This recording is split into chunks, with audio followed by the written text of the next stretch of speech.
हद से ज़्यादा नुकसान का सामना करना पड़ा।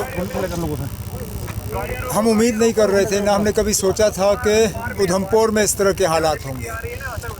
इस तरह का नुकसान हमने रामबन में देखा है, दूसरे इलाकों में देखा है, लेकिन इस बार इतनी तेज़ और अचानक जो बारिश पड़ी उसका सबसे ज़्यादा खमियाजा रामबन ज़िले ने उठाया है। और मैं खुद मौके पे हालात का जायज़ा लेने आया हूँ। कोशिश की जा रही है कि सिंगल ट्यूब ही सही लेकिन हाईवे को खोल दिया जाए, ताकि एक तो जो ज़रूरी सामान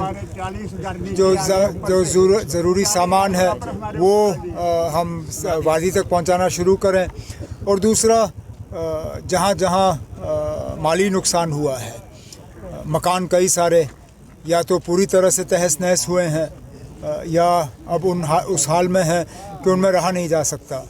अब डीसी मैडम और बाकी अफसरों से कहा गया है कि जैसे ही यहाँ रेस्टोरेशन का काम हो जाता है, इनको नए सिरे से कहाँ बसाया जा सकता है, क्या हुकूमत के तरफ से करना होगा, वो हम कर लेंगे। लेकिन फ़िलहाल अभी रेस्टोरेशन और इन लोगों को सेफ़ जगह पे इवैक्यूएट करके इनका ख्याल रखना, ये अभी हमारी जिम्मेदारी है। अमित शाह जी आ रहे हैं, क्या आप कहेंगे उनसे, क्योंकि काफ़ी लोगों का नुकसान हुआ और आप खुद लगातार हर जगह पे विजिट कर रहे हैं।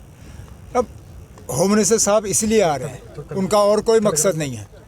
वो कोई सिक्योरिटी रिव्यू करने या डेवलपमेंट को रिव्यू करने नहीं आ रहे हैं। वो आ रहे हैं सिर्फ ये देखने के सैलाब के वजह से, बारिश के वजह से नुकसान क्या हुआ है और मरकज़ के तरफ से हमें क्या ज़रूरत होगी। जब होम मिनिस्टर साहब से कल राजभवन में मीटिंग होगी तो तमाम बातें उनके सामने रखी जाएंगी। हद से ज़्यादा नुकसान का सामना करना पड़ा। हम उम्मीद नहीं कर रहे थे, ना हमने कभी सोचा था कि उधमपुर में इस तरह के हालात होंगे।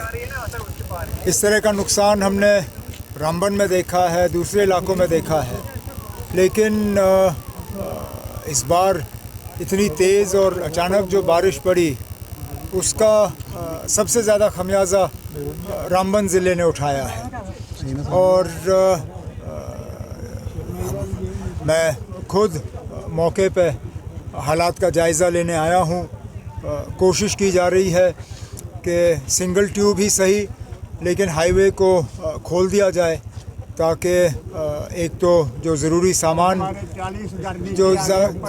ज़रूरी सामान है वो हम वादी तक पहुंचाना शुरू करें, और दूसरा जहां जहां माली नुकसान हुआ है, मकान कई सारे या तो पूरी तरह से तहस नहस हुए हैं या अब उस हाल में हैं कि उनमें रहा नहीं जा सकता। अब डीसी मैडम और बाकी अफसरों से कहा गया है कि जैसे ही यहाँ रेस्टोरेशन का काम हो जाता है, इनको नए सिरे से कहाँ बसाया जा सकता है, क्या हुकूमत के तरफ से करना होगा, वो हम कर लेंगे। लेकिन फ़िलहाल अभी रेस्टोरेशन और इन लोगों को सेफ़ जगह पे इवैक्यूएट करके इनका ख्याल रखना, ये अभी हमारी जिम्मेदारी है। अमित शाह जी आ रहे हैं, क्या आप कहेंगे उनसे, क्योंकि काफ़ी लोगों का नुकसान हुआ और आप खुद लगातार हर जगह पे विजिट कर रहे हैं। अब होम मिनिस्टर साहब इसलिए आ रहे हैं, उनका और कोई मकसद नहीं है।